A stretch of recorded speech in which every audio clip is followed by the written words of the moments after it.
This child was going through.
We go back to Jacksonville, where Cherish Perrywinkle was born.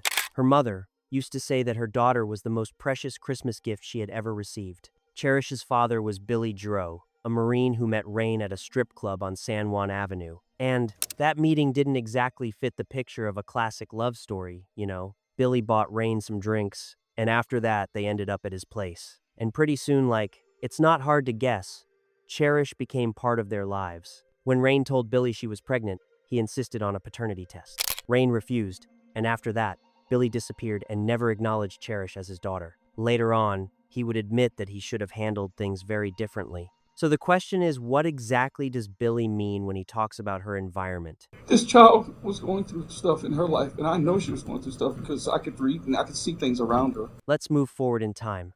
Cherish was born, and Rain suddenly found herself carrying motherhood completely on her own. It was hard, incredibly hard. By 2006, she was right at the edge. Eventually, she ended up in a homeless shelter. Cherish was just under 2 years old at the time, and things only got worse. More than once, the daycare couldn't reach Rain to come pick Cherish up. You can imagine the kind of fear that must have caused. It's the kind of thing that makes your stomach drop, you know? There was another disturbing incident at the shelter.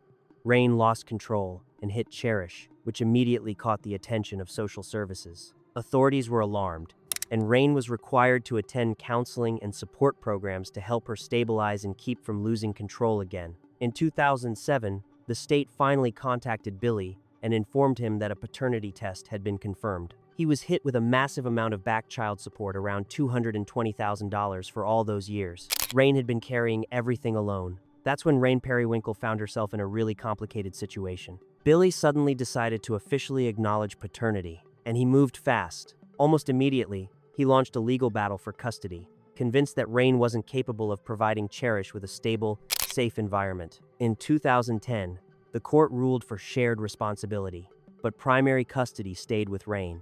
Cherish spent weekends and summer breaks with Billy. Still, deep down, Billy was convinced the court had made a mistake, and that sooner or later, Rain would break, and full custody would end up with him. He was just waiting for that moment. At the same time, Rain entered a new relationship with a man named Aaron Pearson. Together, they moved into a small, cozy house on Allen Avenue, right near the pool at Carville Park. It looked like the perfect place for kids. Rain and Aaron had two more daughters, Destiny, born in 2008, and Noah, born in 2010. Cherish became the big sister and often helped take care of the younger girls. By the age of 8, Cherish was already showing her creative side. Cherish could sit for hours, just drawing non-stop. She was doing well in school, already in 2nd grade.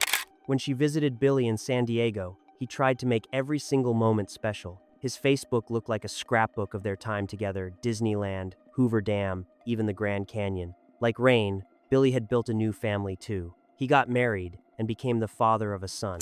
But no matter what, he always made time for his daughter, Cherish. Life on Allen Avenue wasn't always calm for Cherish. Rain was battling serious inner struggles, especially during her pregnancy with Noah, her youngest child. There was a dark period when Rain attempted to take her own life while struggling with borderline personality disorder. She was involuntarily hospitalized under the Baker Act, and even after she came home, the problems didn't just disappear. The Department of Children and Families stepped in after an incident where Rain, in the middle of a heated argument with Aaron Pearson, threw a plate. That moment raised serious doubts about her ability to care for the children. And then came the day that would change everything. Around 7 p.m. on June 21st, 2013, Cherish went with Rain and her sisters to Dollar General.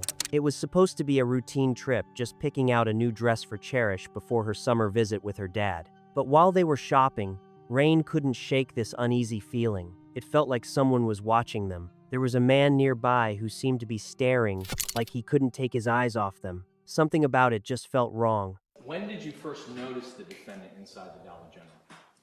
I was in the shoe aisle trying on shoes with my children.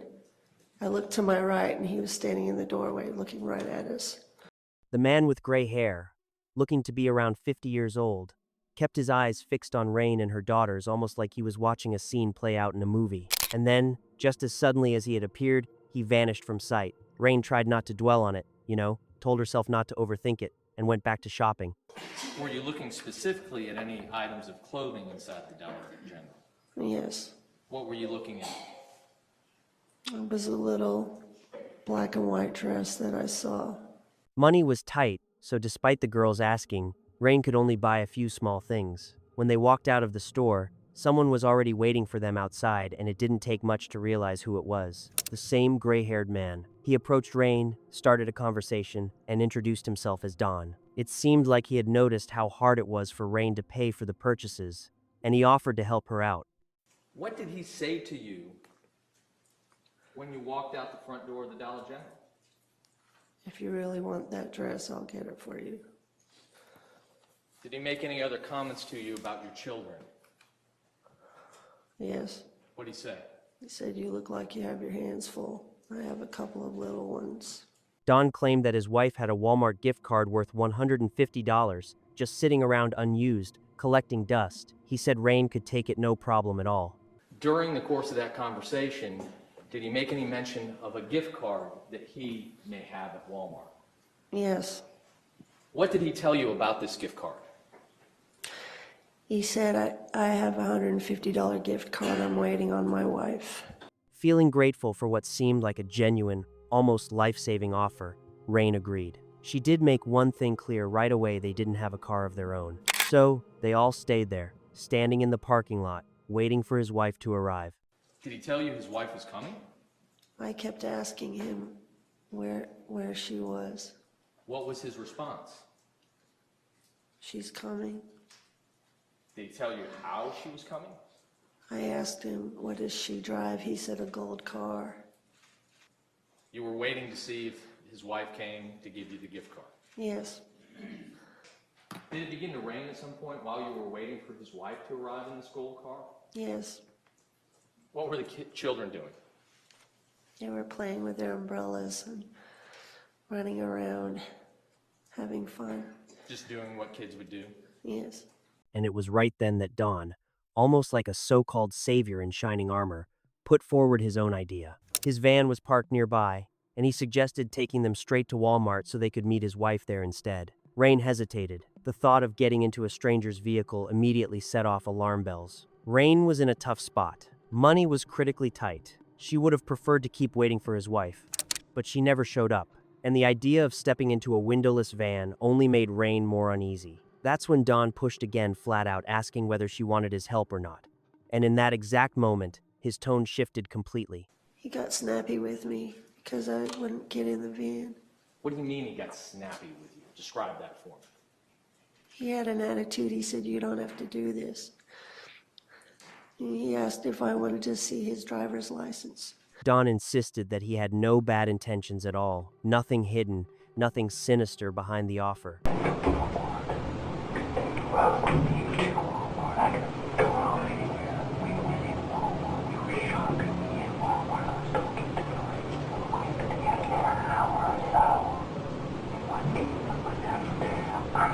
Dawn knew exactly what made Rain change her mind. A light rain had started to fall, and she was standing there with no money and no way to get anywhere.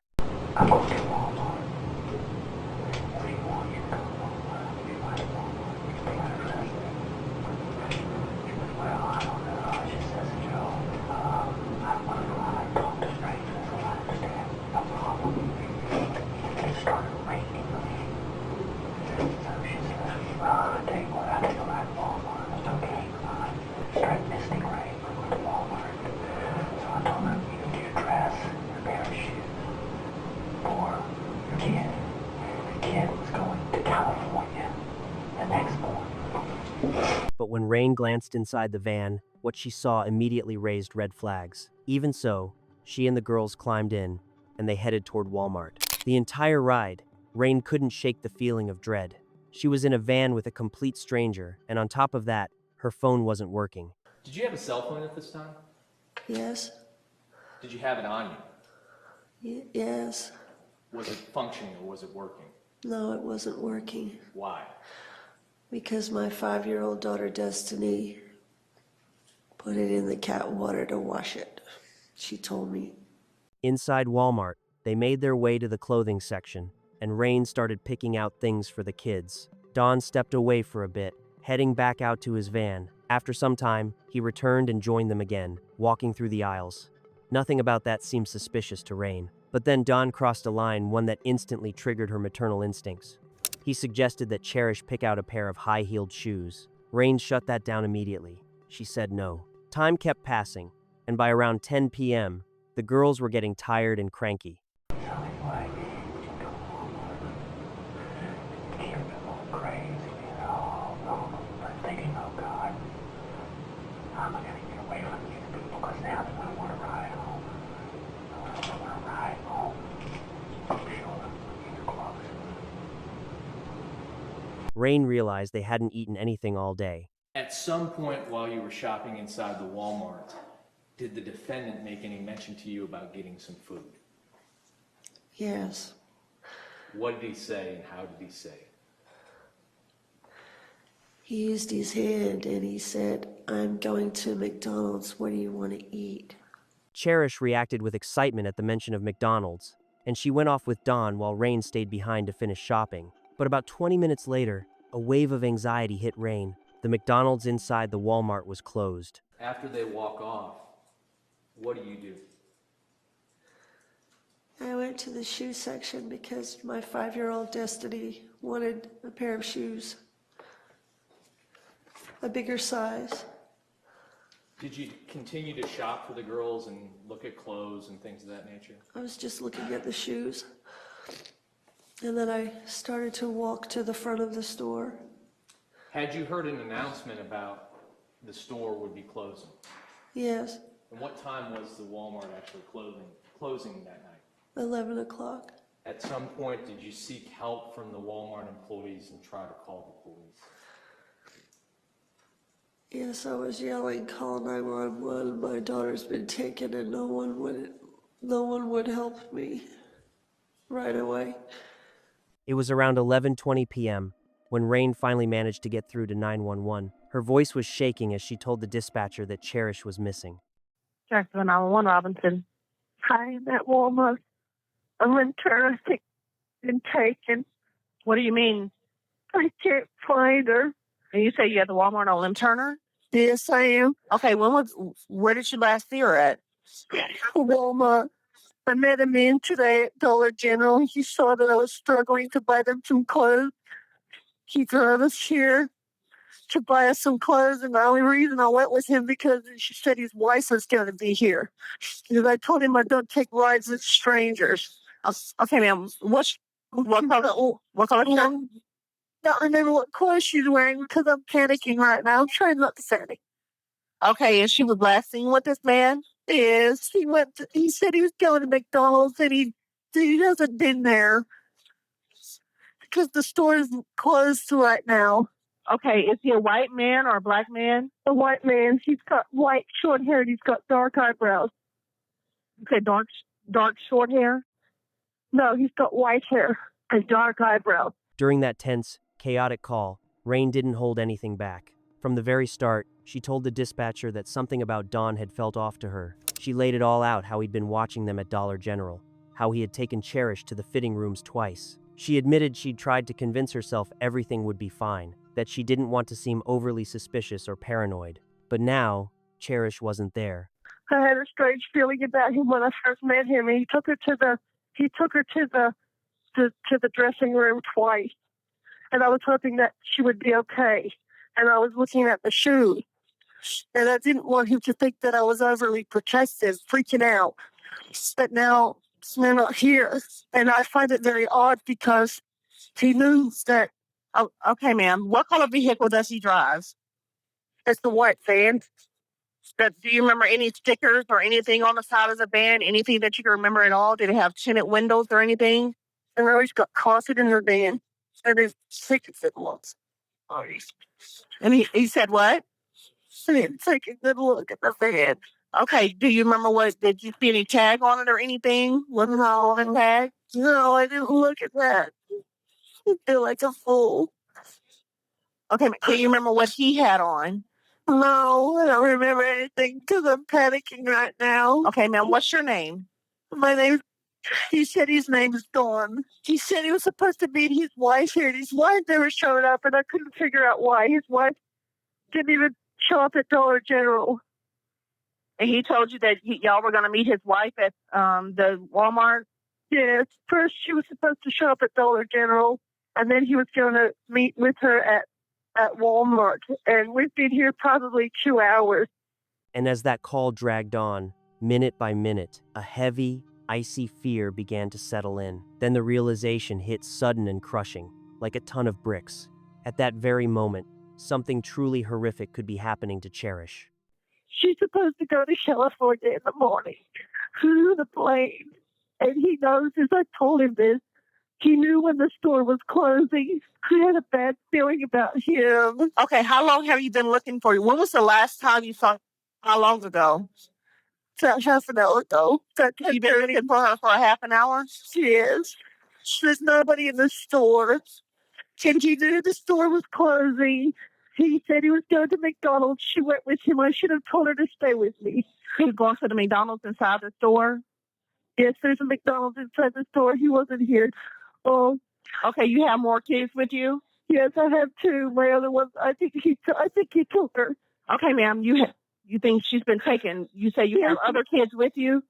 Yes, I do. The moment that frantic call went out over the police radio, detectives moved without hesitation and headed straight to Walmart. Search teams swept the area around the store, but neither Cherish nor Dawn was anywhere to be found. At the same time, inside Walmart, investigators began reviewing the surveillance footage, and what it revealed was deeply disturbing. The cameras showed the Perrywinkle family, with Dawn inside the store. But the moment detectives saw Cherish leaving the building with him, the shock set in. The footage also captured a white Dodge van with Florida license plates pulling out of the parking lot, with Cherish inside. With that critical lead in hand, investigators worked non-stop. Some units canvassed the surrounding neighborhoods, while others focused on tracking down the vehicle itself. Then, at around 2 a.m., the first major breakthrough came. The gray-haired man was identified. His name was Donald James Smith, age 56. Donald James Smith's past painted a dark picture. Even as a child, he was known as troubled. As he grew older, his life slid deeper into crime, everything from theft and illegal power hookups to check fraud. And in 1993, Smith's path took an even darker turn when he ended up behind bars. Back in your childhood, did you live with family here in Jacksonville, Florida? I did. I'd like to direct your attention to September 27th, 1992. How old were you at that time? 13. As you were walking to Tamara's house, did you encounter a man in a van? Yes. Could you describe the van to me?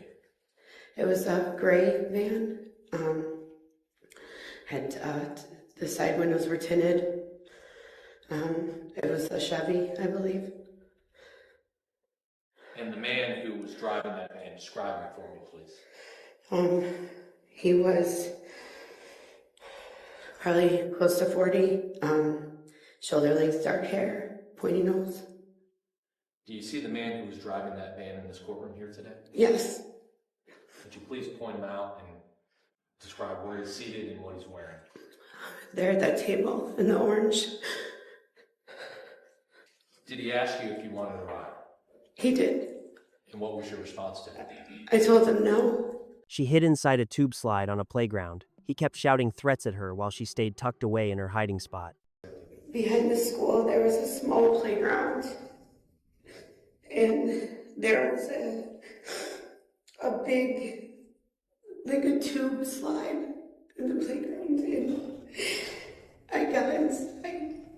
When he couldn't get to her, he shifted his focus, looking for other vulnerable children. Just a few hours after that incident, he was back at it again. Eventually, he was arrested, and the court handed down a sentence 5 years in prison. But even after his release in 1997, the trouble didn't stop. Parole was set for 1999, but Smith's life took a sharp turn when the Department of Children and Families initiated a clinical interview. In 2009, Smith found himself at the center of another serious scandal. This time, he was accused of attempting to target a child, along with abusing authority and impersonating a government official. After his arrest, he blamed everything on his condition at the time, claiming he was under the influence of crack. In 2012, he finally stood trial and pleaded guilty to serious charges. Still, the sentence was shockingly light, just 2 years behind bars. The reason was painfully simple. The victim's mother couldn't bring herself to put her child through a full trial. After serving only 2 years for attempting to harm children and impersonating a public official, Smith was released on May 31, 2013, less than 1 month before Cherish disappeared. On the morning Cherish vanished, Smith spoke with police during a routine check at his residence. He was living on Saya Avenue. The house had belonged to his mother for decades, and most of the neighbors were well aware of his past. Years earlier, Smith had picked up odd jobs around town, painting, small repairs. But after his release in May, he kept a low profile. People barely saw him. Investigators moved fast and with purpose. With clear signs of an abduction, the Florida Department of Law Enforcement didn't waste a second. An Amber Alert was issued immediately, including a description of Smith's van, along with details about Cherish and Smith himself. Around 4:30 in the morning, the alert went out statewide, triggering a flood of notifications to law enforcement agencies and partner services. Later that same day, in the early afternoon, Smith's van was spotted on Interstate 95. Investigators moved in right away and stopped him without any resistance. Step out of the vehicle. Face away from us. Keep your hands in the air. Stop. Smith was wearing the exact same clothes as the day before, a black t-shirt and black jeans. His eyes were bloodshot. Every piece of clothing he had on was completely soaked. He explained it by saying he'd been sweating heavily overnight, claiming he'd spent the night smoking crack with prostitutes in the back of the van. Since Cherish was not found inside the vehicle, Smith was immediately taken into custody and transported to the station. If Smith had been carrying a firearm that morning, things could have ended very differently. Shortly after his arrest, police received a critical tip. Someone reported a suspicious van near Highlands Baptist Church on Broward Road. According to the witness, between 7 and 8 that morning, the van had been seen parked on a small bridge over a creek. That morning, a witness placed this call to 911, saying she had spotted Smith's van behind a church. And how long ago did you see it? Oh man, my goodness. You picked me up from work at 7 o'clock, so that was like 7:20. Yeah, 7:20. It was like that. We didn't say nothing. We didn't know anything until just now. All right, and you said it's now gone? Yes, ma'am. But you think he may have, just in case he might have dumped something? Right, we don't know, but just in case, it looked suspicious because it was all the way to the back. That immediately raised suspicion, especially because there wasn't a single person around. The creek itself ran alongside a densely wooded area, thick with overgrowth, which only added to the sense of unease and secrecy. Investigators didn't hesitate. They secured the area right away, brought in K-9 units, and began a careful, methodical search of the surroundings. One of the handlers, Charlie Wilkie, moved without pause. His canine partner, Gator, quickly picked up a scent and led him straight upstream along the creek. You were face to face with evil. Absolutely. Yep. Yeah, the worst of the worst. In the distance, Charlie noticed an old fallen tree lying in thick grass near the creek. Suddenly, Gator lunged in that direction and gave a clear signal the dog had picked up the scent. Next, I put Gator in the down, so I had him stay on the shoreline, and I could see out beside me, I could see a tree that was laying on its side. And then looking at the reeds that were kind of pushed down that were a little bit ahead of me, it almost looked like a triangulation. There was reeds pushed down in a path that Gator had come down, and then I'm looking from my vantage point, and I'm looking out, and it just, everything's lining up with this tree that's directly ahead of me in the water, but it's in the water. As Charlie moved closer, what he saw nearly stopped his heart. Beneath the trunk of the fallen tree lay the lifeless body of a little girl. It was Cherish. She was still wearing the same orange dress with the fruit pattern, the one she'd been seen in the day before. The discovery site instantly became an active crime scene. The area was sealed off with tape, and Cherish's body was carefully transported to the medical examiner's office. What investigators would later learn about her death was horrifying. Almost immediately, a wave of blame and outrage followed, much of it directed at the Florida Department of Children and Families. Their spokesperson, John Harrell, spoke bluntly and without sugarcoating it. He urged parents to stay constantly alert, stressing that there are people out there who have bad intentions toward children. Back in April of 2006, Rain had been accused of allegedly shaking Cherish during a crying episode. DCF investigated but found no physical injuries. That same year, Rain once failed to pick Cherish up from daycare. In 2009, DCF stepped in again, this time over allegations against Cherish's father, Billy, who was accused of spanking her hard enough to leave a mark. There were also other serious accusations, including claims of inappropriate behavior toward children, though those allegations were not detailed in DCF's report. That same year, Rain reported that someone had behaved inappropriately toward Cherish, but official documents did not specify who that person was. In 2012, yet another incident was investigated after an argument between Rain and her boyfriend. She reportedly had bruises. Still, John Harrell maintained that all of these were claims and suspicions, and that at no point did DCF have sufficient legal grounds to remove the children from the home. Public questions soon followed.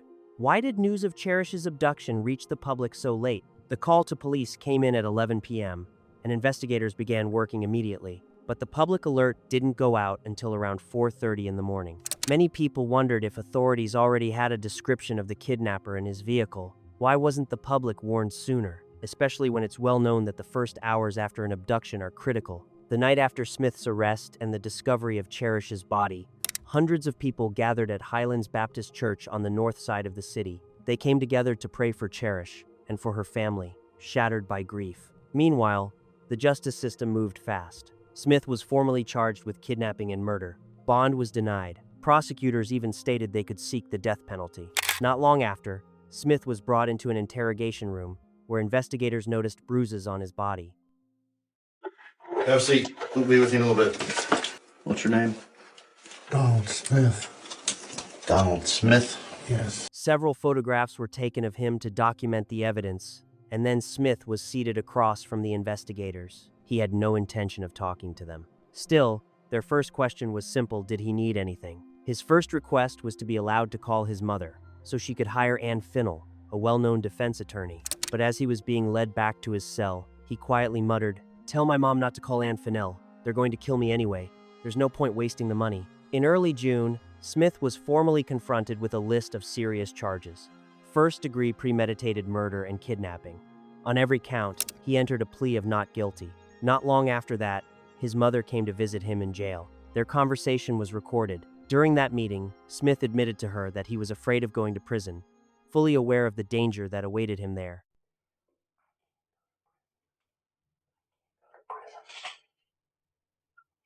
I can't go to prison. Away with my charges. They'll stab me to death. They'll beat me to death. They'll break me. I wouldn't last a month.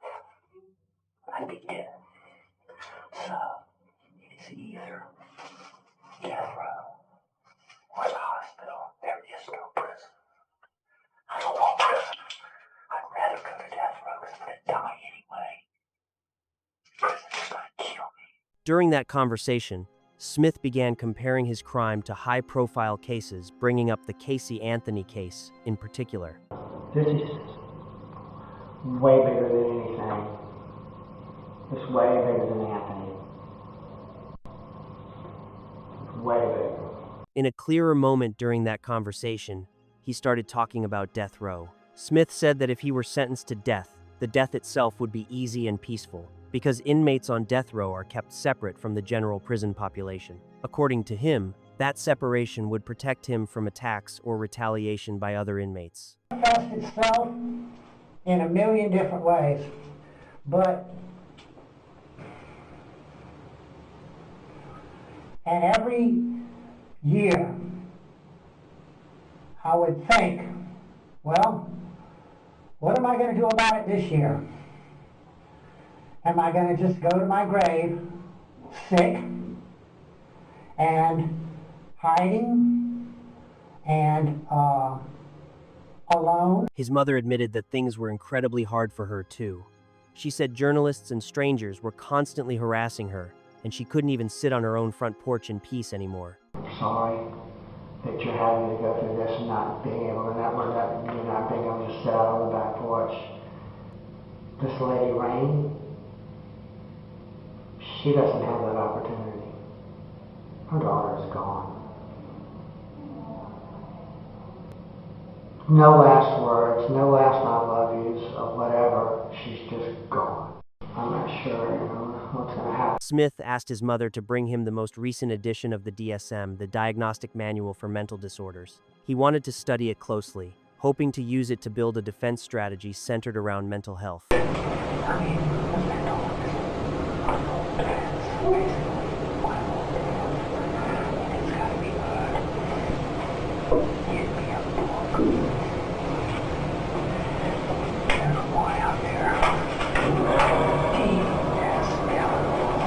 As November of 2017 approached, the trial date was closing in fast. Smith's defense pushed hard to have the jury selected in Miami instead of Jacksonville, arguing that the massive media coverage had made it nearly impossible to find an unbiased jury locally. But Judge Mallory D. Cooper stood firm. She ruled that the court would first attempt to seat a fair and impartial jury right there in Jacksonville. In the end, the jury was selected right there. They took their seats in the courtroom, and the trial began. Prosecutor Melissa Nelson painted a chilling picture of Cherish's final moments. She told the jury that the little girl had been strangled with such brutal force that her eyes began to bleed. Defense attorney Julie Schrock offered a different narrative, arguing that Rain had knowingly gotten into Smith's vehicle. It was clear the defense wasn't denying Smith's involvement in the killing. Their strategy was focused on one thing, only trying to soften the sentence by suggesting that Rain somehow shared part of the responsibility. One of the first witnesses to take the stand was Dr. Valerie Rawl, the medical examiner. She testified that bruising had been found on Cherish's chest. She then went on to describe, in detail, the injuries to the girl's legs and knees. Yes, so this is her left leg. This is the knee area right here, so you can orient which part of the body. You have bruising right here. She also confirmed that Smith's DNA was found on Cherish's body. Dr. Valerie Rawl remained composed as she carefully described every injury, but after about 40 minutes on the stand, the weight of it all became too much. She broke down in tears right there in the courtroom. The prosecutor then methodically walked the jury through the full body of evidence against Smith step by step, showing surveillance footage and presenting the DNA results. Then, unexpectedly, the defense waived closing arguments. Even more telling, they didn't call a single witness on Smith's behalf. After that, the jury retired to deliberate, and just 15 minutes later, they came back with a verdict. Donald James Smith was found guilty of kidnapping and murdering Cherish Perrywinkle. The trial then moved into the sentencing phase. The jury now had to decide whether Smith would spend the rest of his life in prison or be sentenced to death. A unanimous decision was required. On May 1st, Smith was brought back into the courtroom, where Judge Mallory D. Cooper delivered the harshest sentence possible, the death penalty. Addressing Smith directly, she said, "Donald Smith, you have not only forfeited your right to live among us, you have forfeited your right to live at all." 2 years later, Smith filed an appeal, arguing that the trial should have been moved out of Duval County and that the jury should not have been shown graphic images of Cherish's body. The appeal was denied. Today, he remains on death row. Her life was taken far too soon, but Cherish's legacy lives on as a reminder of how crucial it is to stay alert in public spaces. May her memory be a light that pushes us to build a world where tragedies like this exist only in the distant past. All right, friends, that's going to be it for today. And honestly, I truly appreciate you being here with me on YouTube. Please take care of yourselves and each other. Stay safe, stay aware, and don't lose that sense of curiosity. Thank you, and I'll see you next time.